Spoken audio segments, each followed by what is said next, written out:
Well, my first time at the Midwest was, I guess, about 15 years ago, maybe 20 years ago. I was a student and at the University of Michigan, and I just showed up thinking I could come to the Midwest and get a hotel here while I'm here. And I got here and discovered there's nothing available. But I got lucky. There was a professor at Michigan who, out of charity, let me stay in his room. So that was a very memorable first time at the Midwest. I've learned since then. I'm sure you have. What kinds of memorable experiences have you had with your music at the Midwest? Well, I remember a performance of Postcard here. That would have been about 1992 or three, something like that. And the Midwest was still something fairly new to me, and it was the first time I'd had a piece performed here that I can remember.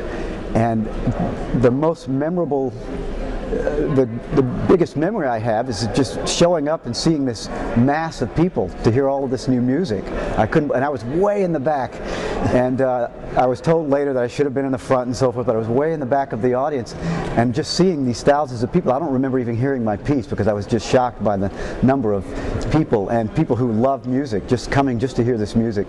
And I remember after the performance, the conductor turned to find me, and I was way in the back, and I stood up on a chair, you know, just this kid enjoying this, and nobody could see me, of course, but it was a great memory. If you're that soft we can't hear it, you actually do the resolution, so go ahead and let that whole note chord be there. Okay, the whole note chord. There's 10, please. 10. 10.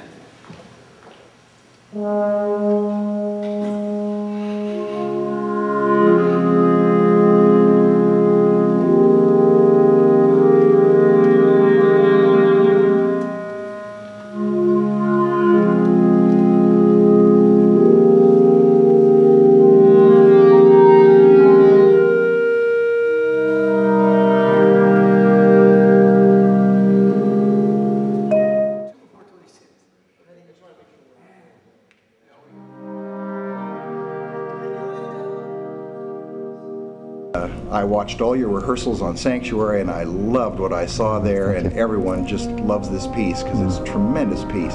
Tell us about what happened with the creation of Sanctuary. Sure. Well, thanks for having me here, Max. Sanctuary is actually composed for Robert Reynolds, and it was commissioned by the Michigan School Band and Orchestra Association in honor of Robert Reynolds for kind of all of his contributions during his lifetime to music, especially in the state of Michigan. And I was honored by the offer of a commission, and because Bob has meant so much to me throughout my life. Great champion and a friend of mine and a mentor. And I had already done one other commission for Bob, Postcard, back in '92, a long time ago, so I decided I wanted to do something completely different, sort of the anti-Postcard. Everything Postcard is, I wanted to do the opposite. Everything it isn't, I wanted to do, just to have a kind of a balance there, a yin and yang relationship between the two commissions. So Sanctuary is just that. It's everything Postcard isn't. It's quiet, it's slow, it's reflective, it's inward looking. It's more about melody, and it's more thinking vertically rather than horizontally the way Postcard is. And I remember just improvising at first on a piano, just a little 3-chord progression just a simple progression, up a third and then down a second. And just a chromatic progression, just major chords, up a third, down a second. And I just kept sort of meditating with that, and gradually that grew into something more than just a 3-note chord progression. It started taking on a shape and led to Sanctuary. And the horn is sort of the main musical messenger in that piece because of Bob Reynolds' his early life as a horn player. And so I chose the horn as sort of the main messenger for that one. So I started on the piano at my home, and then later finished it at the McDowell Colony in Peterborough, New Hampshire, which is a great place for artists of all kinds, painters and poets and sculptors, playwrights. They have one studio for an architect and lots of composers. You just go there and you get a studio in the woods, just completely isolated on hundreds of acres of wooded land, and just go and do your thing there. And I wrote Sanctuary in a studio there at the McDowell Colony. In fact, the very same studio where Copland wrote Appalachian Spring. And and Bernstein did part of his Mass in this same studio. So a little pressure on my shoulder there. That's a fabulous place, the McDowell Colony, and they're 100 years old this year, by the way. That's in Peterborough, New Hampshire.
What kinds of projects are you currently engaged in? I'm sure you're a busy man and you probably have a really exciting new direction.